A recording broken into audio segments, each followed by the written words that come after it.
Alright, this time I'm going to show you the concave mirrors, but the object is within the focal point. So let's start with this. Suppose still the focal length is 1 centimeter. So this is my focal length. Now suppose the object distance is 0.5 centimeter, which is the within here. So let me show you the 0.5 centimeter. So this is the 0.5 centimeters, which I'm going to draw it over here. Again, assuming that the object height is 1 centimeter. So this is the 1 centimeter. I draw an object height.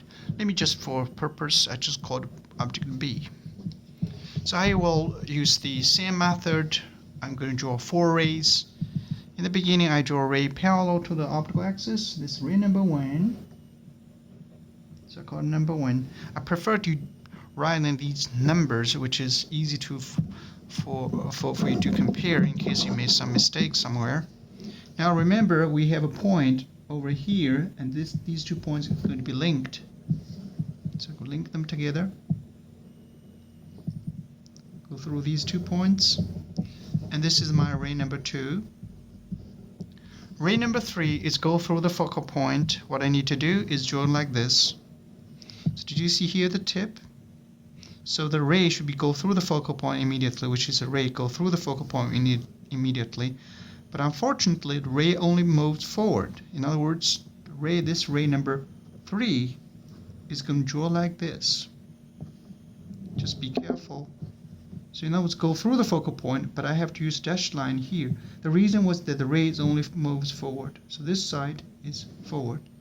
I did not draw very well. I should suppose you go through this point, but you get the idea. That's ray number 3. Now I use these dashed lines just guide me draw this rays. There's no need, in fact, draw this particular dotted lines here.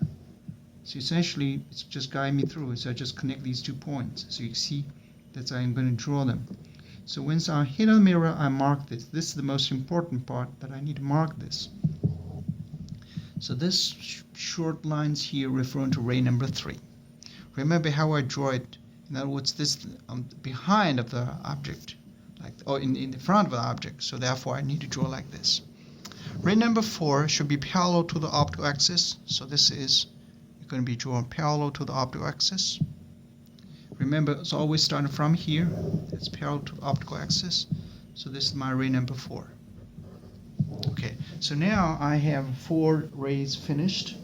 So all I need to do is just find a crossing point between ray number 2 and ray number 3. So always referring to 2 and a 4. Not 4, forgive me, 2 and a 4, not 2 and a 3.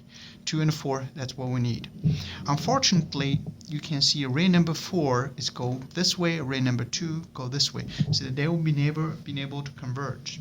So what you need to do, you back extend these 2 rays. So here's a ray number 2. I back extend. Anything that I back extend has to be used dashed line. And this one do the same thing. So back extend this one. So back extend like this. Now I find a crossing point here, and this is my B prime. It's the image of the B.